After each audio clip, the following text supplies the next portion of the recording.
Hello and welcome to Asia Newsweek. I'm Yvonne Yong. Over the next half hour, we'll cover the big news stories out of Asia, along with a mix of local stories that may have slipped between the headlines. Well, let's get straight into it. To Bangkok first, where a disturbing crime scene has sent shockwaves through the Thai capital and beyond. On Tuesday afternoon, 6 people were found dead at the luxury Grand Hyatt Erawan hotel in the heart of the city. Police suspect they were all poisoned with cyanide, and the killer is among the dead. The luxurious Grand Hyatt Erawan hotel becomes a crime scene overnight. The information we have now is that there are 6 people dead, located in the living room, front side 4, and 2 in the bedroom, totalling 6. 3 men and 3 women. Tuesday night saw Thailand's Prime Minister visit the crime scene with senior police officials, ordering a swift investigation. The initial suspicion is that it might involve something ingested based on the autopsy and forensic evidence. Therefore, it is not related to robbery, but further investigation is needed to confirm this. Police on Wednesday confirmed cyanide poisoning was likely the cause of the deaths, with the lethal substance found in the same room as the bodies. Our analysis shows cyanide was found in the liquid inside the teapot, in all 6 coffee cups, and in the blood samples collected from the deceased man leaning against the wall. All 6 were of Vietnamese descent, with 2 of the deceased also carrying US passports. We are closely monitoring the situation and stand ready to provide consular assistance to those families. Whenever a U.S. citizen dies in a foreign country, local authorities are responsible for determining the cause of death. We do reach out to local authorities often to communicate with them when it involves the death of a U.S. citizen, and we will certainly be doing so here. The motive for the killing is yet to be confirmed, and the investigation continues. Amy Marr, ABC News. Well, let's take a look at some of the headlines. A top-level meeting of China's Communist Party, held once every 5 years, has ended with no clear indication of how leaders aim to solve the country's economic problems. A statement issued after the plenum promised continued reforms, but gave few details. China's economy is facing problems including high levels of local government debt and a depressed property market. Now, Pakistan's former Prime Minister Imran Khan remains in jail, even though a court acquitted him and his wife on unlawful marriage charges. As Pakistan's government moves to press treason charges against him, his party, the PTI, also faces a ban, with the government alleging the party received illegal foreign funds. Now, travelling to Thailand has just gotten easier for many. Visa-free entry is now available to visitors from 93 countries and territories. It's a new scheme aimed at boosting tourist numbers. For example, travellers from Australia and Japan can now stay for up to 60 days without a visa. That's twice as long as they previously could. Well, tourism is a key part of the country's economy, but since the COVID-19 pandemic, the industry has been struggling. Now, China's Food Commission is investigating after allegations fuel tankers are being used to transport cooking oil.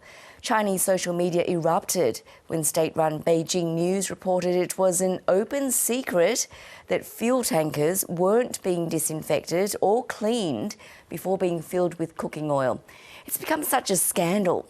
Don't go away, because we'll be talking to our reporter later in the show to find out more.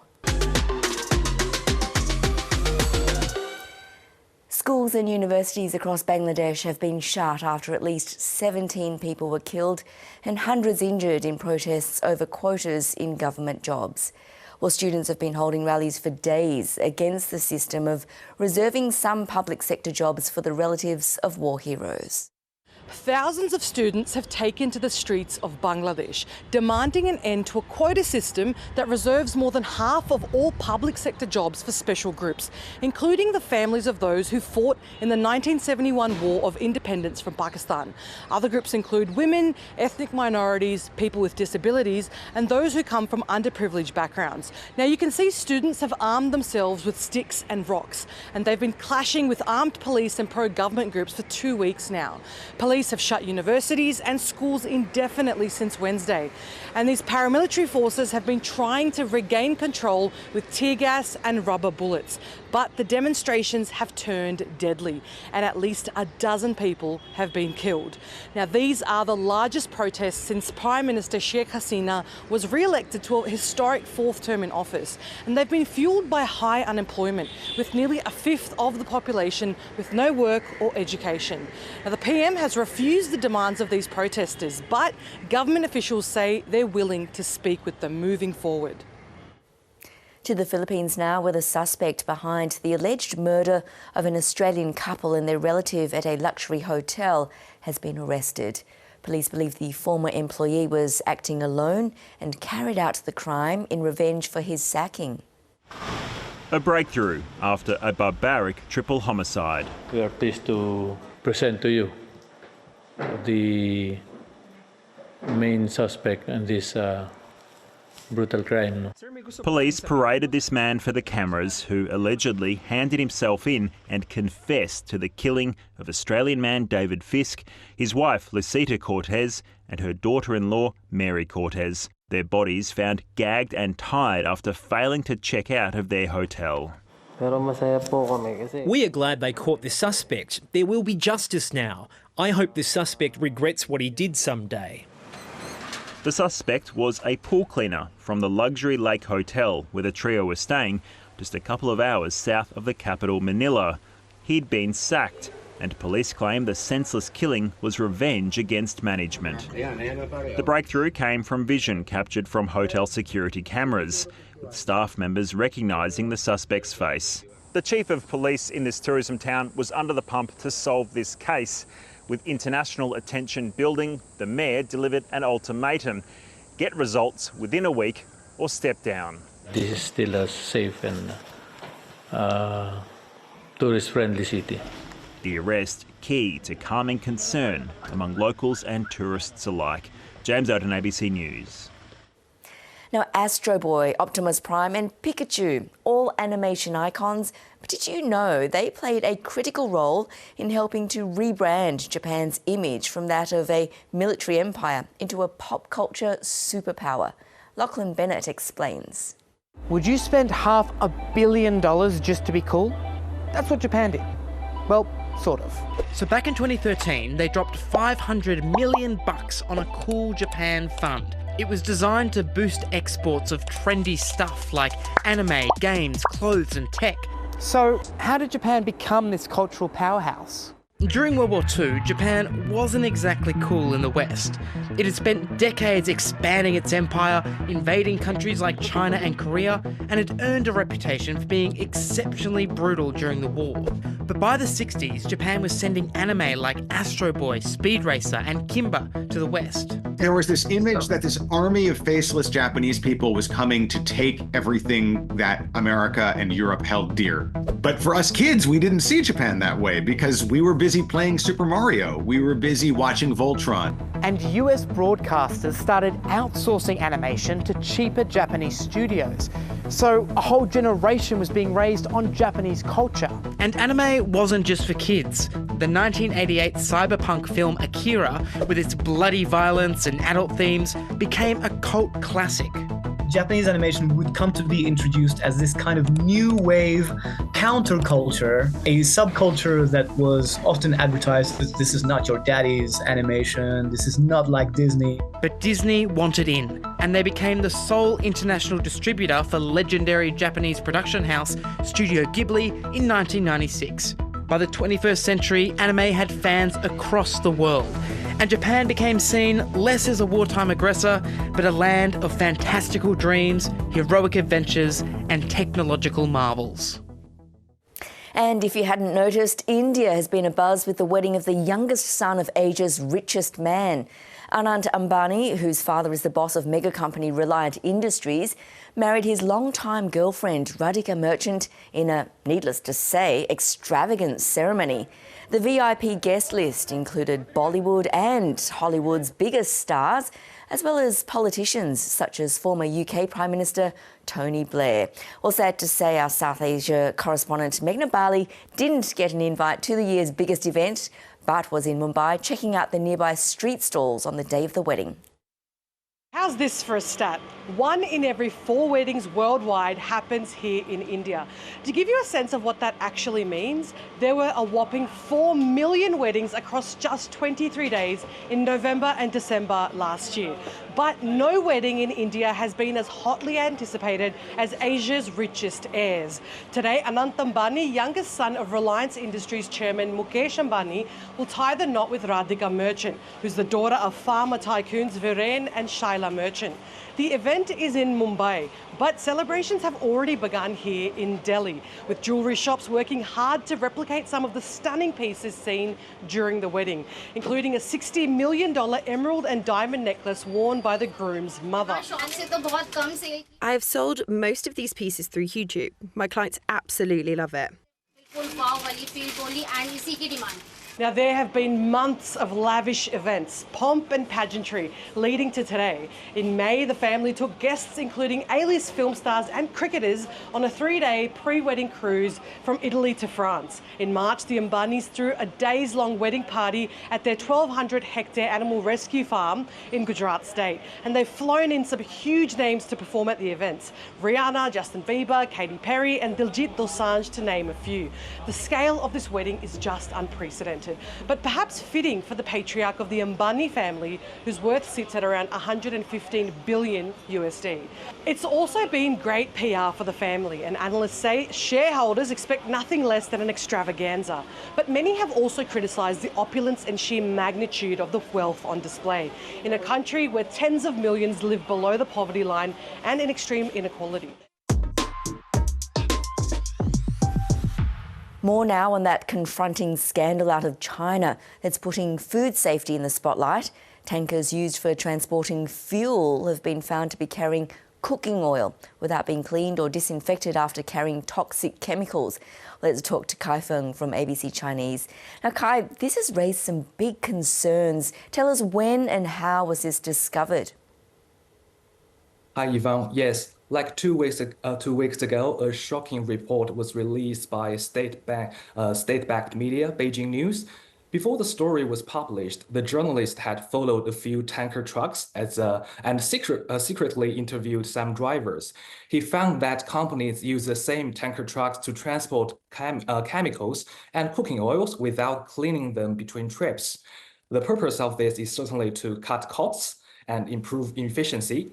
And the journalist also reviewed this practice is actually an open secret in the transport industry in China. According to the investigation, those tankers were used to ship coal to oil products, which contain unsaturated hydrocarbons, aromatic hydrocarbons, and other elements that could cause poisoning. State-owned Sinograin, China's largest grain storage and transport company, and private company Hopeful Grain and Oil Group were mentioned in the story. And now both companies have announced they will investigate the matter. What has the response been, both from the public and also the Chinese government, Kai? Yes, the coverage by Beijing News triggered a huge response in China, and cooking oil safety rapidly became the top trending topic on Weibo, a Twitter-like social media platform in China, and Douyin, the Chinese version of TikTok. And many people expressed their outrage and disappointment, blaming the company's wrongdoings and the lack of accountability from the government. The state media, China's Central Television, CCTV, harshly criticized this practice, saying it was no different from poisoning. The State Council has also quickly set up a team to investigate. However, the Chinese government appears to be censoring the topic, as a search later in the week only shows a handful of relevant posts. Some people were saying this probably is one of the biggest food safety scandals in China in the past few years. Well, Kai, given China exports a lot of food items, how concerned should other countries be? Well, at the moment, it remains unclear whether those cooking oil products were for domestic use or international export. Experts say countries around the world could also face risks, especially if they don't have their own systems to test imported goods for potentially harmful contaminants. And Australia is also vulnerable. We reached out to the Department of Agriculture, and the spokesperson said Australia imported a range of oils from China that could be considered as cooking oils, including from one of the companies named in the media reports. But they did not specifically name which company it was. The department said, as per their normal procedures, the department will seek assurances from China that cooking oils exported to Australia are safe for consumption. Kai, it's a story we'll be watching very closely. Thanks so much. Thank you, Yvonne. Still to come on Asia News Week, revving up for nostalgia. 4 friends celebrate their heritage by bringing an iconic Hong Kong taxi to the streets of Melbourne.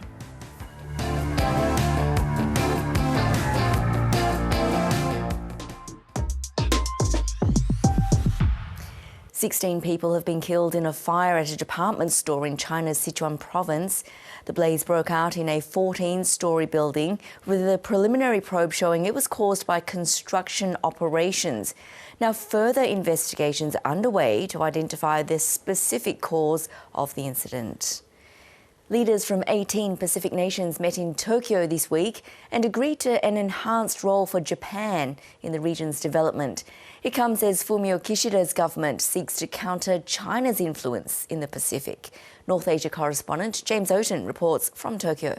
Japan is a major player in the Pacific. They're the second largest aid donor, just ahead of New Zealand and behind Australia, and they have the second largest diplomatic presence in the Pacific. So purely from a personal selfish reason, the Pacific is very important to Japan. It is its neighbourhood and they share a lot of ocean resources. In fact, around 40% of the tuna that Japanese eat here comes from the exclusive economic zones of the Pacific Islands. So it's very much in Japan's national interest to have good relations with Pacific Islands. But another broader concern that's been coming out of Japan, particularly the last 2 years, is concerns over China entering the space and concerns over whether the islands will end up being more fragmented. Obviously, there was the highly publicised deal between China, this so-called secretive security deal with the Solomon Islands last year, and that really elevated Japan's concerns about the future of the Pacific and what they want to do, which is very similar to what Australia wants, which is to work within the multilateral framework, the Pacific Islands Forum, and try and have the forum as unified as possible to keep, I guess, power in numbers, essentially. And today we saw that unity on things like climate change. Pacific Islands have repeatedly said that that's their #1 security concern, and Japan completely acknowledges that and agrees that more needs to be done to tackle climate change. From a security perspective, obviously this is where the China question comes in. Japan did get in a final statement that, you know, they want to respect sovereignty of the Pacific Islands and that the force should not be used to unilaterally change the status quo. That's a line you hear a lot from Japan, and it stems from the fact that Japan is concerned what happened to Ukraine may happen to Taiwan in the future. Now, this is an interesting time now because of that, because in the United States we've obviously had the Republican conference going on. We've just got Trump's vice president nominee, J.D. Vance, and he's made it clear, for instance, he doesn't see that America should be supporting Ukraine, and he wants the United States to pivot to Asia. So that's one of the questions, because Japan is very firm that it is against what Russia has done in Ukraine, but is concerned about Taiwan. We put this position to Penny Wong about Trump's now running partner for the presidency, whether the Australian government had concerns about that the US may abandon Ukraine to pivot to Asia. This is what you have to say. As a matter of principle, the reason we have been supportive of Ukraine's fight is because we believe, as a country that does rely on the rule of law, the international rule of law, that it is important that all countries of the world do stand against Russia's illegal and immoral invasion of Ukraine. Well, to Indonesia now, where figures show around 1 in 5 Gen Zs are unemployed. That's according to latest government data. It's become a hot topic on social media, with many young people speaking out about their experiences. 10 million Gen Zs are unemployed. They're not studying, they're not working. What do they want? Hearing that news, I somewhat relate to it. Well, for more on this, I'm joined by Raffa Athallah from ABC's Indonesian team. Raffa, perfect person to speak to here, being from Gen Z yourself. Tell us, how are young Indonesians feeling about this issue? Yeah, so it's a really big issue that's happening at the moment. Nearly 10 million Gen Zs. That is such a massive amount. Staggering. Yeah, and more than 20% of the generation overall. So yeah, it's happening to a lot of people, and it's happening actually to some of my friends, because when I went back to Indonesia a few months ago for a holiday, I was catching up with a few of them, and then some of them are struggling to find jobs despite just graduating. They were all fresh grads.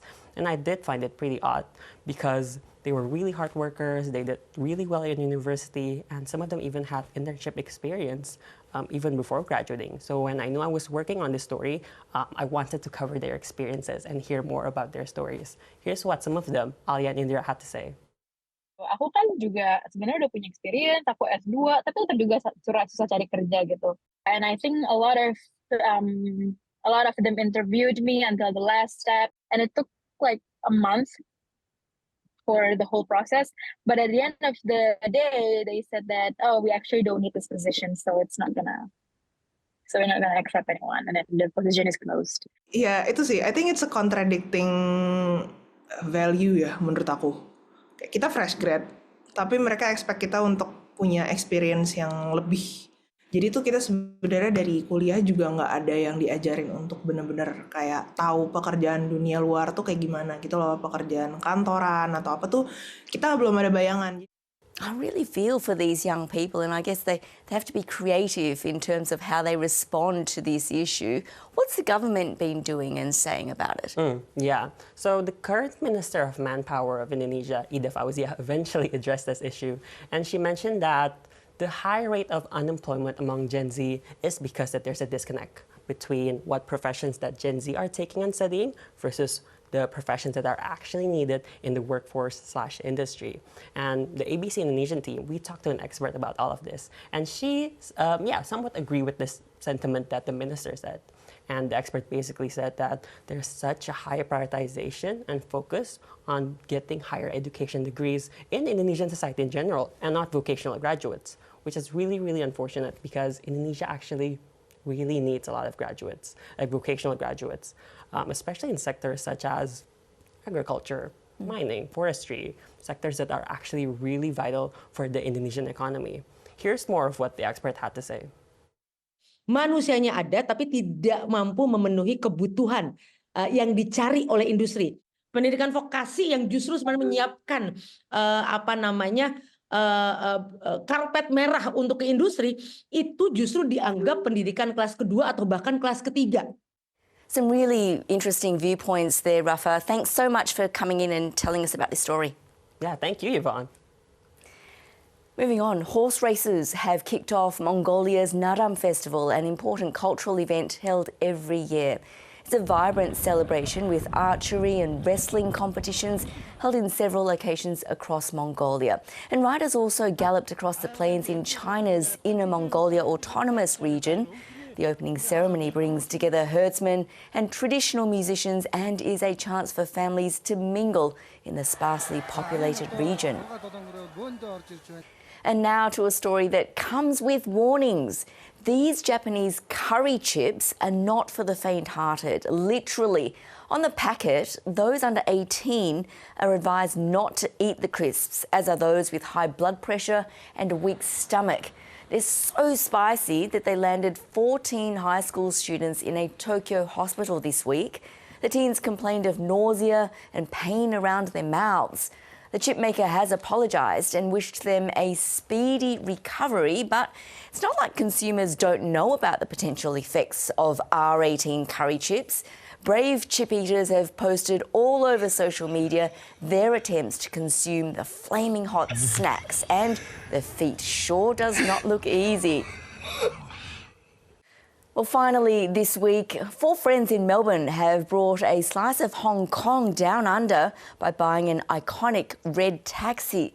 While reminiscing on childhood memories, they made a plan to buy one together. Though not offering rides to customers, the Hong Kong taxi is turning heads and sparking conversations about home. Hello， 我哋香港的士尾盤。喂，79個8啦。I have to pay？ 要俾錢啊 He was meant to. 要俾錢啊 Do you take card? His idea. Yeah, it was kind of my idea. It's cheaper than buying a double-decker bus. That was the main thing. In 2019, no, it was probably 2020. It was 2020. 2020, we came up with this idea that if we can't go home because of the pandemic, we'll bring a piece of home to us. Something red, something flashy, something iconic. I think everyone can kind of recognise, you know. I think everyone in Hong Kong has a story with a cab. 100%. Whether it's a good story or a bad story, it's just part and parcel of Hong Kong culture. So we were at our local Hong Kong cafe and we started talking about it and did some research into it, and turns out it wasn't that expensive to import a car like this. Correct. And that's where it all sort of started rolling. So yeah, I'm different from the other three boys because they're actually from Hong Kong. I'm not, I'm from a Cantonese background, so I didn't really visit Hong Kong till I was 18 or 19 years old. My symbolism or what I think of Hong Kong is really from the movies and TV shows. So for me, getting this, it's just like, it reminds me of the childhood, reminds me of the times that I spent watching TV and movies with my grandfather. So that's why it means a lot to me as well. If you know anyone who knows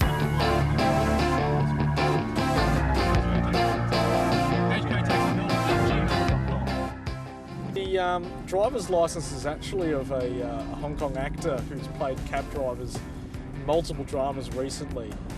The amount of reaction we get from people that come from Hong Kong is, they're speechless, they're shocked, they're happy. I think the word is stunned. I think most of it. Stunned. Piece of home. Yeah. Yep. It's a piece of home that people sort of recognise. If you look at the actual taxi driver's licence, it's Marming from TVB. Oh, right. Yeah, go for it. I recently just went to Hong Kong. I just got back from Hong Kong about a month ago, and I saw a bunch of these around, and seeing one here is very unique. It feels like someone's acknowledged a part of culture somewhere in the world, and to bring that piece of culture over to Australia, it means quite a lot. Going, I'm just seeing something very unusual, and I thought, yes, I'll inquire and see what it is, because I come from Morocco, and then in Morocco, everywhere you see a taxi, and you have to call taxi, and they stop for you. But you don't see it here. It's Uber all the time. Yeah, very unusual, very beautiful, and it brings back memories and nostalgia. I think the ultimate plan would be to be used for event cars, you know, weddings and photo shoots. And Yes. Yeah. Definitely not to drive drunken people home from the city. Definitely not it. Yeah. Okay.